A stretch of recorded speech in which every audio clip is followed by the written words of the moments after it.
আসসালামু আলাইকুম, কেমন আছেন সবাই? আশা করি সবাই ভালো আছেন।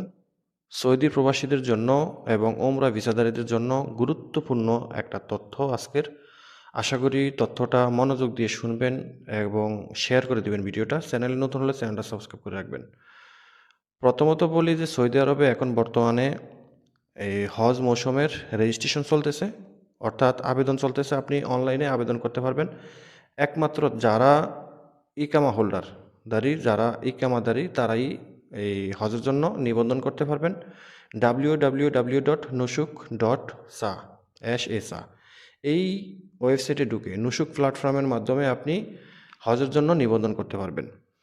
হজের জন্য নিবন্ধন করে আপনি হজ করতে পারবেন। এটা শুধু দুই ক্যাটাগরি ব্যক্তিদের জন্য, একটা হলো সৌদি নাগরিকদের জন্য, আর একটা হলো আমরা যারা ইকামাদারী আছি আমাদের জন্য। এর বাইরে কারোর জন্য না। ভিজিট ভিসা বলেন, জিয়ারা ভিসা বলেন, ওমরা ভিসা বলেন, কারোর জন্যই এটা প্রযোজ্য না। এইটা শুধু দুই ক্যাটাগরির ব্যক্তি, সৌদি নাগরিক এবং সৌদি আরবের ইকামাদারী কর্মী। তবে মনে রাখবেন, আপনার ইকামা থাকলেই হবে না। আপনি নুসুক প্ল্যাটফর্মের মাধ্যমে হজের জন্য নিবন্ধন করতে হলে আপনাকে অবশ্যই ব্যাংক অ্যাকাউন্ট থাকতে হবে। ব্যাংক অ্যাকাউন্ট থাকতে হবে, তারপরে আপনি নুসুকের মাধ্যমে আপনি আবেদন করতে পারবেন। এক নাম্বার। দ্বিতীয়ত হলো, যারা বর্তমানে মক্কায় কাজ করবেন, বাইরের লোক, তাদের জন্য সতর্কমূলক তথ্য। আপনি এই মুহূর্তে মক্কায় যদি কাজ করে থাকেন তাহলে আপনাকে যে বিষয়গুলো জানতে হবে, আপনার ইকামাতে মক্কা আল মাকারামা লেখা আছে কিনা। আপনার কফিল যেখানেই থাকুক না কেন, কিন্তু আপনার ইকামাতে মক্কা আল মাকারামা লেখা আছে কিনা।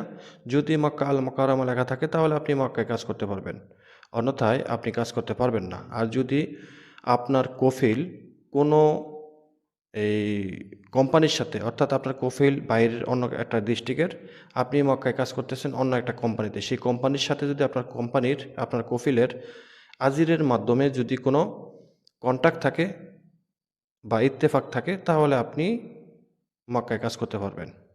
ঠিক আছে?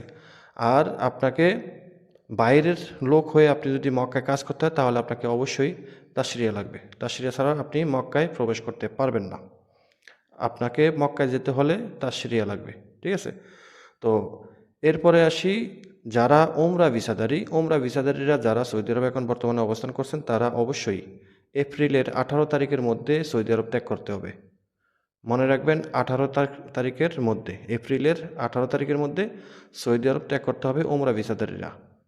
আপনি যদি 18 তারিখ ওভার করে ফেলেন তাহলে আপনাকে ধরতে পারলে আপনার মোটা অঙ্কের একটা জরিমানা হবে। এক নাম্বার। দ্বিতীয়ত, আপনাকে ফিঙ্গারপ্রিন্ট দিয়ে সৌদি আরব থেকে পাঠানো হবে। দ্বিতীয়বার আপনি সৌদি আরবে আসতে পারবেন কি না এটা 99.99% এই অনিশ্চিত।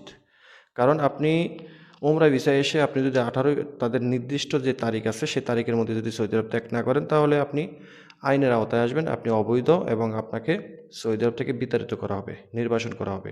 দ্বিতীয়বার আপনি সৌদি আরবে কোনোভাবেই ঢুকতে পারবেন না।